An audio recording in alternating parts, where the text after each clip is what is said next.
नमस्कार। हाल ही में पेट्रोल और डीजल पर 3-3 रुपए बढ़ाए गए हैं। तो क्या आने वाले दिनों में पेट्रोल और डीजल और महंगा हो सकता है? क्या हवाई यात्रा आम आदमी की पहुंच से दूर हो सकती है? क्या सोना खरीदना बहुत ही मुश्किल होने वाला है? और आखिर प्रधानमंत्री नरेंद्र मोदी को बार बार संसाधन बचाने की अपील क्यों करनी पड़ रही है? तो दोस्तों, दुनिया इस समय एक बहुत ही गहरे ऊर्जा संकट से गुजर रही है और आर्थिक अनिश्चितता का दौर शुरू होने वाला है। इन सब के बीच एक ही सवाल उठ रहा है, क्या आने वाले समय में बचत और संयम ही सबसे बड़ी ताकत बनने वाली है? आज के इस वीडियो में हम समझेंगे कि दुनिया में आखिर क्या हो रहा है और भारत पर इसका कितना असर पड़ सकता है। सरकार क्या तैयारियां कर रही है और आम आदमी को क्या करना चाहिए। वीडियो को अंत तक जरूर देखें, क्योंकि आखिर में हम बताएंगे कि एक सामान्य परिवार अगले 2-3 साल में खुद को आर्थिक संकट से कैसे बचा सकता है। दुनिया की अर्थव्यवस्था का सबसे बड़ा ईंधन है कच्चा तेल, यानी कि क्रूड ऑयल। कारें, ट्रक, जहाज, विमान, फैक्ट्री सब किसी न किसी रूप में तेल और गैस पर निर्भर हैं।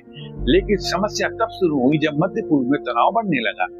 विशेषज्ञों का मानना है कि अगर तेल सप्लाई रूट प्रभावित होता है तो दुनिया भर में तेल की कीमत तेजी से बढ़ सकती है। भारत अपनी जरूरत का लगभग 85% कच्चा तेल आयात करता है और लगभग 50% से ज्यादा प्राकृतिक गैस विदेशों से खरीदता है।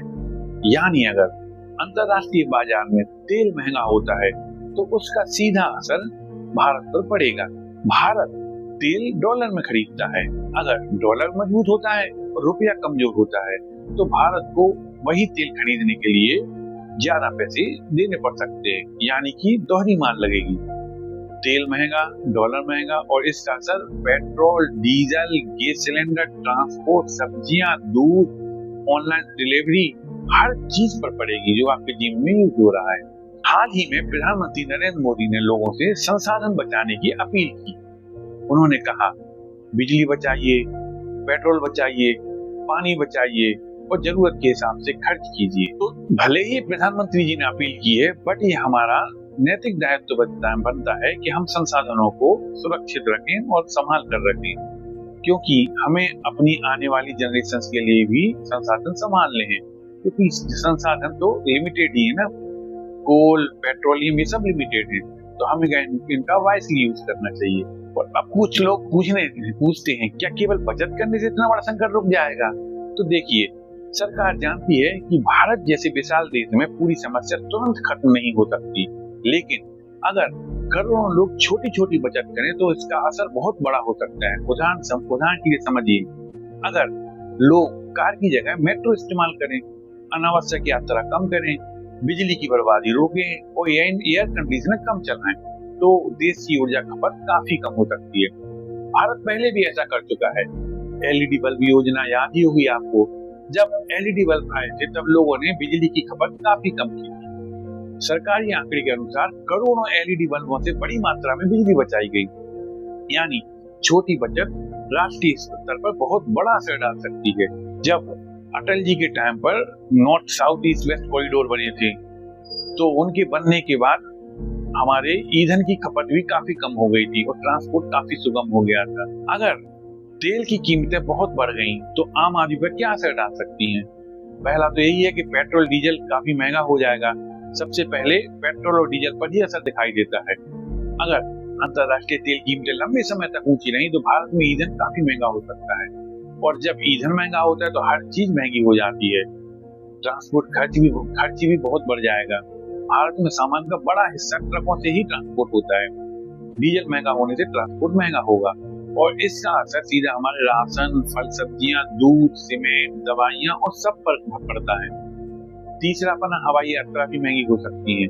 एविएशन फ्यूल यानी कि एटीएफ महंगा होने पर एयर टिकट भी काफी महंगे हो सकते हैं। यानी आने वाले समय में हवाई यात्रा का खर्च भी बढ़ सकता है, जो कि अभी दिखने भी लगा है।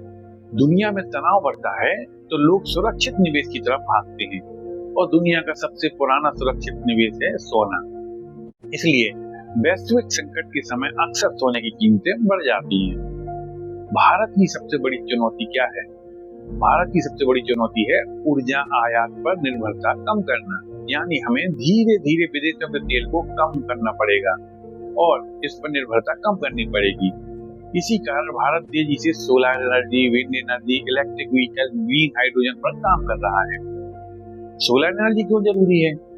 भारत के पास सूरज की भरपूर रोशनी है। अगर गांव-गांव में सोलर पैनल बनते हैं तो बिजली उत्पादन सस्ता और स्थायी हो सकता है। सरकार इलेक्ट्रिक वाहनों को भी बढ़ावा दे रही है ताकि पेट्रोल डीजल पर निर्भरता कम हो सके। हालांकि अभी ईवी पर किसी के लिए भी सस्ती नहीं है, लेकिन आने वाले वर्षों में इसका उपयोग तेजी से बढ़। भारत पेट्रोल में पर भी काफी रहा है। तेल आयात कम होगा, किसानों को फायदा मिलेगा और विदेशी मुद्रा की बचत होगी। अभी 20% का मिश्रण परमिटेड किया गया था। अब सबसे जरूरी हिस्सा, अगर आने वाले समय में महंगाई और बढ़ती है तो परिवार क्या करे? सबसे पहला तो यही है कि अनावश्यक खर्च को कम करें, दिखावे वाले खर्च बिल्कुल कम करें, जरूरत और इच्छा में फर्क समझें, ईएमआई का दबाव कम रखें, ईंधन बचाइए, छोटी दूरी पैदल ही चल करिए, कारपूल करें, मेट्रो और सार्वजनिक परिवहन अपनाएं। तीसरा, बिजली बचाइए, एलईडी बल्ब इस्तेमाल करें, जरूरत ना पड़े तो एसी को बंद ही रखें। पुराने उपकरण बिजली की खपत ज्यादा करते हैं तो उनको कृपया करके बदलें। इमरजेंसी फंड बनाएं। विशेषज्ञ मानते हैं कि हर परिवार के पास कम से कम 6 महीने के खर्च का बचत के रूप में होना चाहिए ताकि अचानक संकट आने पर परिवार सुरक्षित रह सके। निवेश भी इस समय सोच समझ कर ही करें, डर के कारण गलत निवेश ना ही करें। लंबी अवधि सोचें, विविध निवेश रखें और कर्ज सीमित रखें। भारत के सामने चुनौतियां जरूर हैं, लेकिन अवसर भी बहुत बड़े हैं। भारत दुनिया की सबसे तेजी से बढ़ती हुई अर्थव्यवस्थाओं में से एक है। रिन्यूएबल एनर्जी में भी तेजी से आगे बढ़ रहा है, इंफ्रास्ट्रक्चर पर निवेश भी कर रहा है और ऊर्जा के लिए नए स्रोत भी खोज रहा है। अगर सरकार की नीतियां और जनता का सहयोग साथ रहा तो भारत इस संकट को अवसर में बदल सकता है। संकट का समय केवल डरने का नहीं होता है, बल्कि समझदारी से तैयारी करने का भी होता है। शायद इसी के लिए कहा जा रहा है, संसाधन बचाना ही समाधान है। अब आप क्या सोचते हैं? क्या आने वाले समय में भारत को और ज्यादा बचत और आत्मनिर्भरता की जरूरत होगी? कमेंट में जरूर बताइए। अगर वीडियो आपको पसंद आया हो तो लाइक करें, शेयर करें और सब्सक्राइब करें। चलिए मिलते हैं जल्दी अगले वीडियो में।